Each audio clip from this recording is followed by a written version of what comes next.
Oke, Assalamualaikum warahmatullahi wabarakatuh.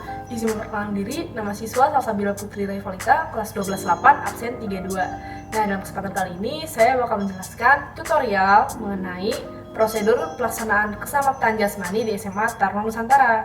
Nah, video ini bertujuan untuk memenuhi penugasan materi PJOK. Nah, selain itu juga saya di sini juga pengen membagikan informasi mengenai bagaimana sih pelaksanaan tes samapta jasmani itu kayak gimana sih di SMA TN. Nah, manfaatnya dari tutorial ini, jadi kita bisa tahu nih bagaimana sih tahapan samapta jasmani itu, apa aja sih tahapan-tahapannya. Juga buat kalian nih, bagi yang mau catat, calon taruna, ataupun pengen masuk sekolah semi militer yang biasanya ada tes samapta jasmaninya, nah itu cocok banget nih biar kita lebih tahu duluan nih gimana sih tahapannya gitu. Oke, sebelum masuk ke tutorial, sebenarnya apa sih samapta itu? Kayaknya jangan denger ya. Jadi keselamatan jasmani itu merupakan sebuah tes yang digunain buat mengukur nih kondisi jasmani seseorang. Nah, samapta jasmani itu terbagi menjadi dua, ada samapta A dan samapta B. Nah, samapta A itu kita harus lari lapangan selama 12 menit, lari lapangan track. Kalau misalnya samapta B, ada 4 kegiatan yang bakal kita lakuin. Yang pertama, pull up atau chinning. Jadi pull up nih buat putra, chinning buat putri. Kemudian sit up, lalu push up, dan yang terakhir shutter run. Oke, kita langsung masuk aja ke tutorialnya. Tapi sebelum ngelakuin samapta A nih, kita harus melakukan pemanasan terlebih dahulu. Contohnya seperti ini ya. Nah, pemanasan ini dilakukan biar nanti badan kita nggak cedera pas ngelakuin tes. Setelah pemanasan, barulah kita melakukan samapta A. Contohnya seperti ini ya. Jadi samapta A itu kita harus lari di lapangan trek selama 12 menit nih. Ada kriteria yang digunakan buat penilaian samapta A. Jadi kalau misalnya buat putri, dia minimal harus bisa keliling 5 kali lapangan trek. Tapi kalau putra, dia minimal 6 kali. Setelah melakukan samapta A, nah kita sebelumnya istirahat terlebih dahulu nih, karena kan capek habis lari keliling lapangan. Jadi kita istirahat sebentar di dalam gor. Nah, baru setelah istirahat kita melakukan samapta B yang dimulai dari kegiatan pull up serta chinning. Nah, kalau buat putra nih, lakuinnya pull up kayak di video ini nih. Nah, jadi caranya tuh pull up gimana sih? Seperti di video ini kita lihat. Jadi tangan kita bergantung pada tongkat horizontal. Nah, kemudian kita tarik badan kita ke atas. Terus juga dagu ini harus melewati tongkat ya. Jadi nggak boleh dagu itu belum melewati tongkat tapi kita udah jatuh, udah turun duluan. Juga pas kita turun, tangan tuh harus kembali lurus. Jadi nggak boleh bengkok. Masih bengkok tiba-tiba kita udah ke atas lagi.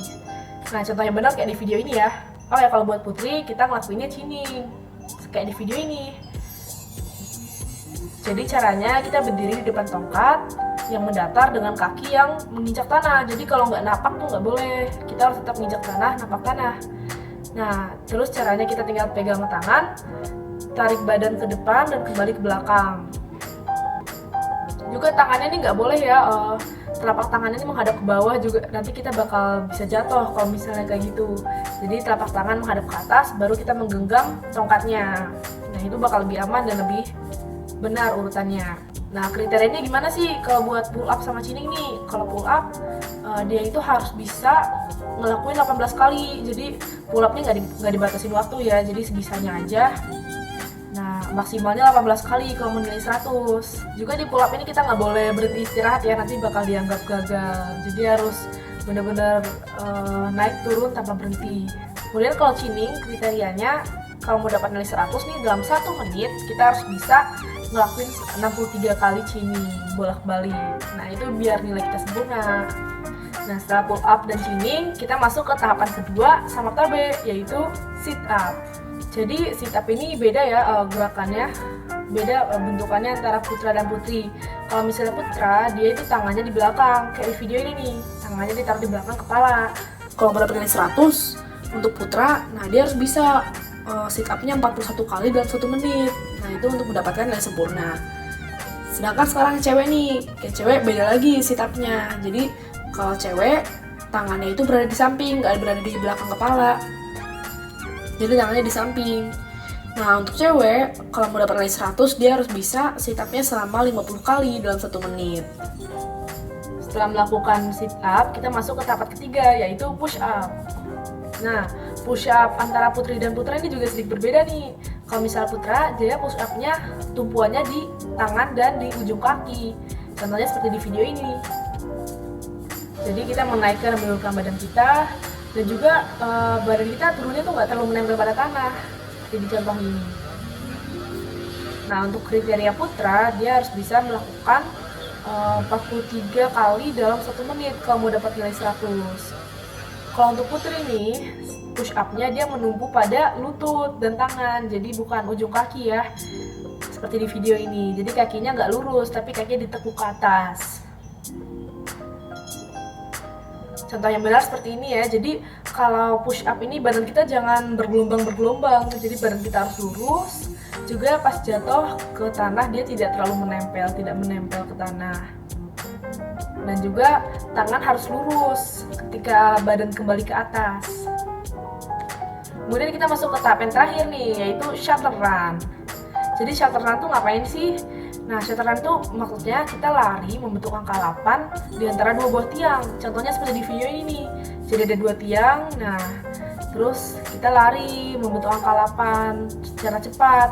Jadi ini tesnya mengukur kelincahan ya, kelincahan dan kecepatan. Jadi kita harus bisa muterin itu selama 3 kali dalam waktu yang sesingkat mungkin. Kalau mau dapetin nilai maksimal di shuttle run, harus ada kriterianya nih. Kalau misal Putra, dia harus bisa putar 3 kali selama 15,9 detik. Kalau Putri, dia harus bisa muter selama 17,2 detik 3 kali itu waktunya. Gitu, kalau mau dapat nilai maksimal. Setelah semua tahap tes selesai, kita terakhir melakukan pendinginan untuk mengembalikan kembali suhu tubuh. Nah, contohnya seperti di video ini ya. Sekian penjelasan dari saya, mohon maaf jika ada kesalahan. Dan jangan lupa untuk selalu sehat dan menjaga kebugaran badan. Apalagi di masa pandemi corona ini, kita harus mengikuti protokol kesehatan. Jaga jarak, memakai masker, agar terhindar dari virus corona. Sekian dari saya, wassalamualaikum warahmatullahi wabarakatuh.